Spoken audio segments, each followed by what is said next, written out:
प्रिय विद्यार्थियों, नमस्ते। आज हम साटोतरी कविता के सशक्त हस्ताक्षर रघुवीर सहाय द्वारा रचित अधिनायक कविता पर बात करेंगे।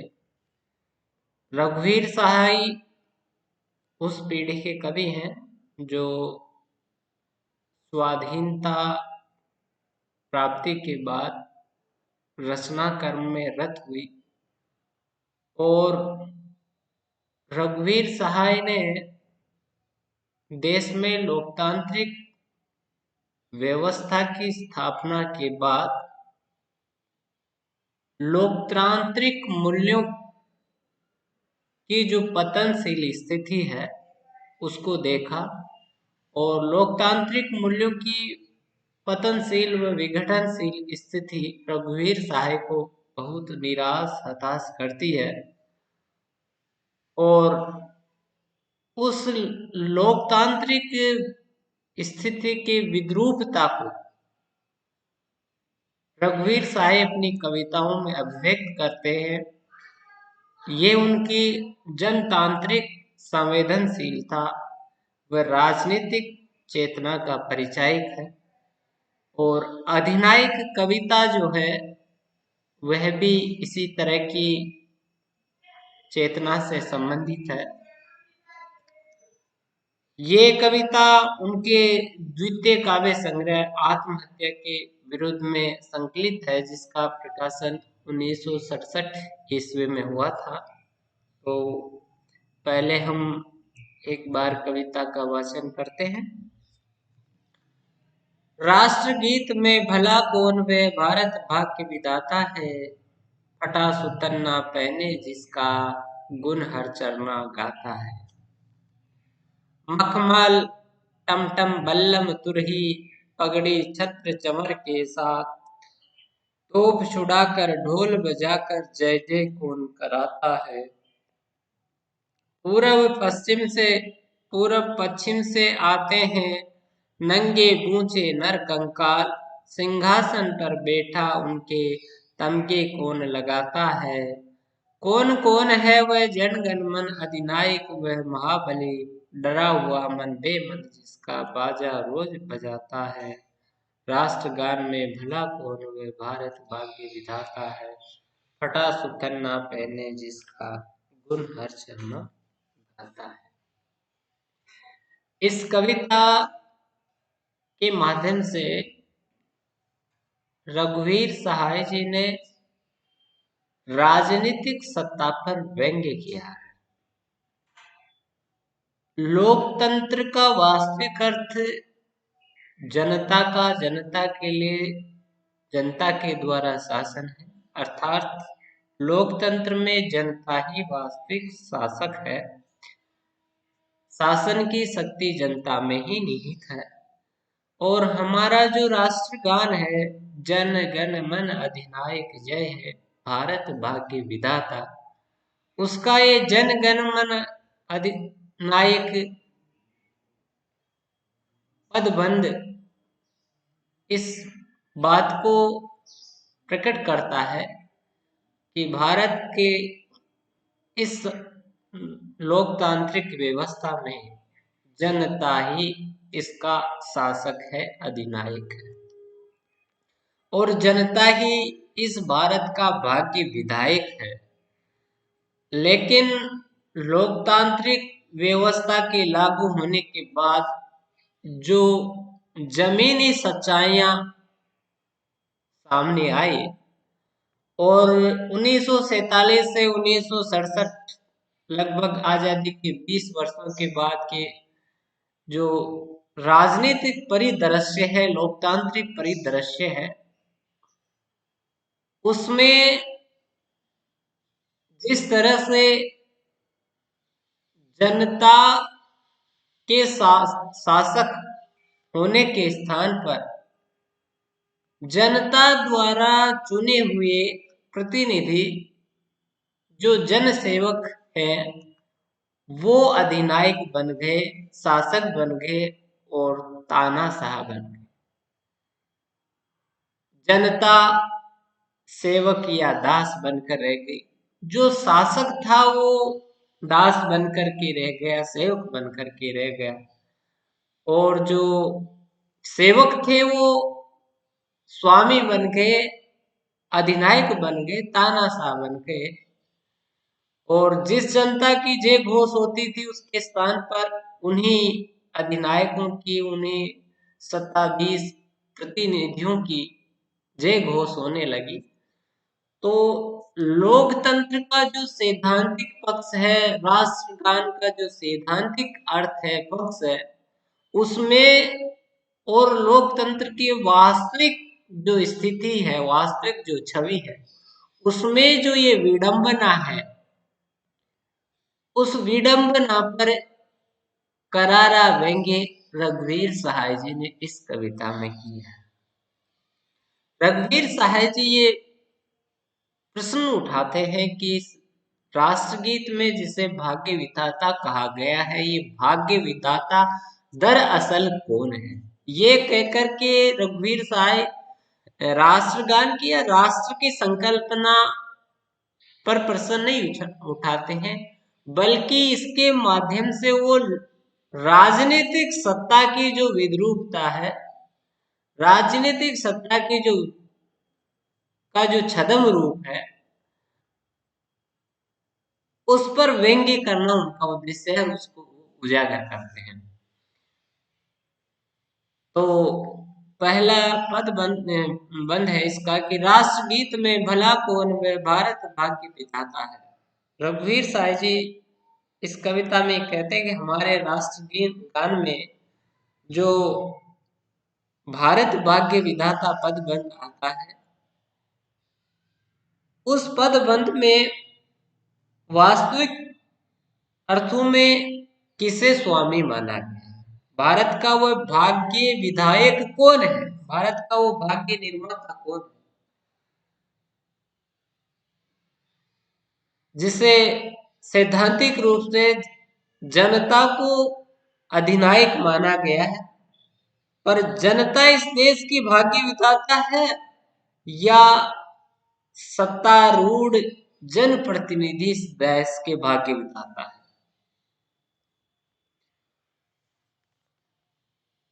फटा सुतन्ना पहने जिसका गुण हर चरना गाता है। और जिस राष्ट्रगान में भारत भाग्य विधाता का गुणगान फटा सुतन्ना यानी पाजामा, फटा पाजामा पहने हुए हर चरणा गाता है, वे भारत भाग्य विधाता कौन है। यहाँ हर चरणा जो है वो हरिचरण का तद्भव रूप है, और हर चरणा जिस तरह से इनकी रामदास कविता में रामदास कोई एक व्यक्तिगत पात्र नहीं है, बल्कि वो एक वर्गीय पात्र है, आम आदमी का पर्याय है। उसी तरह से हर चरना जो है वह भी एक व्यक्तिवाचक संज्ञा न होकर के जातिवाचक संज्ञा के रूप में यहाँ प्रयुक्त हुआ है। और कवि ये कहना चाहता है कि वह कौन भारत भाग्य विधाता है जिसका गुणगान आम आदमी राष्ट्रगान को गाते समय करता है। वह आम आदमी जो फटे हाल जिंदगी जी रहा है, और उसकी फटे हाल जिंदगी को प्रदर्शित करने के लिए रघुवीर साय जी ने ये लिखा है कि वो फटा सुतन्ना पहने हुए, फटा पाजामा पहने हुए उस राष्ट्रगान को बड़े गर्व के साथ गाता है। और उसमें जो भारत भाग्य विधाता है वो कौन है जिसका वो गुणगान करता है। मखमल टमटम बल्लम तुरही पगड़ी छत्र चमर के साथ तोप छुड़ाकर ढोल बजाकर जय जय कौन कराता है। यहाँ मखमल रेशमी, टमटम घोड़ा गाड़ी है, बल्लम जो छड़ी है जो सिपाहियों के हाथों में रहती है, तुरही तुरही तुरीय वाद्य यंत्र है, पगड़ी साफा है, छत्र और चंवर। तो कवि कहता है कि वो राष्ट्रीय पर्वों के समय जब राष्ट्रगान गाया जाता है तो वह कौन भारत भाग्य विधाता है जो मखमल के सिंहासन में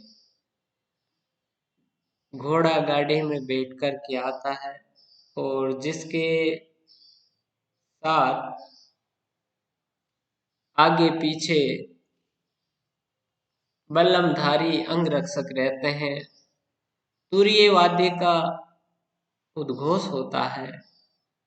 पगड़ीधारी जो अंगरक्षक है वो उस पर छत्र धारण करते हैं और छत्र और चंवर को लेकर के उसके साथ साथ चलते हैं।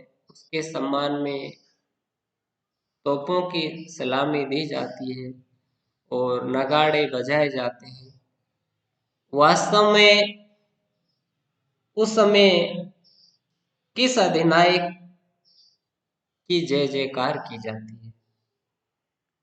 कवि यहाँ ये प्रश्न उठाता है कि इस लोकतांत्रिक व्यवस्था में जनता अधिनायक है या जनता के प्रतिनिधि अधिनायक है। और तत्कालीन स्थितियों को देख करके ये लगता है कि जनता के चुने हुए प्रतिनिधि सत्ताधीश प्रतिनिधि ही वास्तव में अधिनायक है और वो तानाशाह बन गए जिन्हें जनता की उस फटे हाल जिंदगी से दुर्दशा से कोई मतलब नहीं है और वो उस आम जनता से अपनी ही जय घोष करवाते हैं। यहाँ इस पदबंध में जो चित्रण हुआ है वो सत्ताधीशों की जो राजसी ठाठ बाट है और उनके आम जनता पर जो रोब है प्रभाव है उसका वर्णन हुआ है। फिर अगला पदबंध है कि पूर्व पश्चिम से आते हैं नंगे बूचे नर कंकाल, सिंहासन पर बैठा उनके तमगे कौन लगाता है। इसमें रघुवीर साय जी देश की आम जनता की जो दयनीय स्थिति है उसकी ओर संकेत करते हैं। पूर्व पश्चिम से आते हैं, पश्चिम पश्चिम का तद्भव रूप है। नंगे ये आम जनता की जो फटीहाल दशा है, भूखे नंगे आम जनता, भारत की आम जनता चाहे वो पूर्व प्रदेश की हो, पूर्वी प्रदेशों की हो, पश्चिम की हो, उत्तर की हो या दक्षिण को, पूरे भारत की आम जनता की स्थिति जो है वो एक जैसी है और वो भूखे नंगे फटेहाल जिंदगी जीने के को मजबूर है। बूचे का अर्थ होता है जिसका कान कटा हुआ हो, कन फटे जिस तरह से योग्य होते थे फकीर भिखारी, तो जनता की स्थिति भिखारियों जैसी है। भिखार और भूखमरी के कारण जिनका शरीर केवल अस्थियों का ढांचा मात्र बन करके रह गया, कंकाल बन करके रह गया, ऐसे लोग राष्ट्रीय पर्वों के अवसर पर एकत्रित होते हैं और उस समय जो राष्ट्राध्यक्ष होते हैं जो सिंहासनों पर विराजमान रहते हैं उन उस आम जनता के तमगे पहनता है, उपाधियां धारण करता है और सम्मानित होता है। तो ये कहना चाहते हैं रघुवीर साय जी की वे अधिनायक कौन है इस जनगण मन राष्ट्र के, कौन कौन है वे जनगण मन अधिनायक वे महाबली, डरा हुआ मन बेमन जिसका बाजा रोज बजाता है। कौन कौन है या कौन शब्द की पुनरावृत्ति करके रघुवीर साय जी कहना चाहते हैं कि तानाशाह एक नहीं अनेक। वो तानाशाह कौन कौन है जो जनगण मन के नाम पर अधिनायक बने हुए हैं, तानाशाही बने हुए हैं और जिन्होंने शक्ति संचित करके, सत्ता की शक्ति संचित करके जो महाबली हो गए और जिनके कारण जो आम जनमन है वो डरा हुआ है, भयभीत है और अनिच्छा से, बेमन से वो आम जन उस शासक वर्ग का की जय घोष करता रहता है। आम नागरिक जो है वो व्यवस्था से बाजा बजाता रहता है उस अधिनायक की सेवा में। भारतीय या जनता के समूह के मन का, भारतीय जनगण के मन का वह स्वामी, वो तानाशाही, वह महाबली कौन है जिसकी प्रशंसा आम नागरिक राष्ट्रगीत को गाते हुए करता है और उसकी जय घोष करता है। तो ये कविता भारतीय लोकतंत्र की सैद्धांतिक और वास्तविक जो रूप है उनमें जो भिन्नता है कि लोकतंत्र में जनता को शासक माना गया है, लेकिन शासक जनता के सेवक वो बन गए हैं और जनता की जो दुर्गति है या फटेहाल दशा है उसमें किसी तरह से कोई परिवर्तन लोकतांत्रिक व्यवस्था में भी नहीं होता है। जनता आज भी उसी तरह से भयभीत है और आम जन आज भी इन सत्ताधीश राजनायकों को वास्तविक शासक मान करके उनकी जय घोष करता रहता है। और राष्ट्रगीत में वास्तविक अगर देखी जाए तो इन्हीं जैसे अधिनायकों की जय घोष हुई है। तो लोकतंत्र के इस विद्रूप चेहरे पर व्यंग्य करना रघुवीर साय जी का इस कविता में मुख्य उद्देश्य रहा है। भाषा शैली उनकी बहुत सरल और आम जन के करीब है। एक उदाहरण देखें तो हरचरणा शब्द हरिचरण का तद्भव रूप है, तो उन्होंने हरिचरण का प्रयोग न करके हरचरणा का प्रयोग किया है। ये इसलिए किया है कि हरिचरण तत्सम रूप है और हरचरणा तद्भव रूप है और आम जन के जो नाम है और वो अक्सर तद्भव रूप में ही प्रयुक्त होते हैं, तद्भव रूप में ही बोला और पुकारा जाता है। तो लोक भाषा के निकट है ये, इसीलिए हरचरणा, पश्चिम, पश्चिम को पश्चिम, नंगे बूचे ऐसे शब्दों का प्रयोग किया है। तो भाषा बहुत सहज सरल है और आम जन की पीड़ा को उजागर करने में और सत्ताधीश जो तानाशाही बने बैठे हैं उनकी उस विद्रूप रूप को अभिव्यक्त करने में पूर्णतः समर्थ है। धन्यवाद।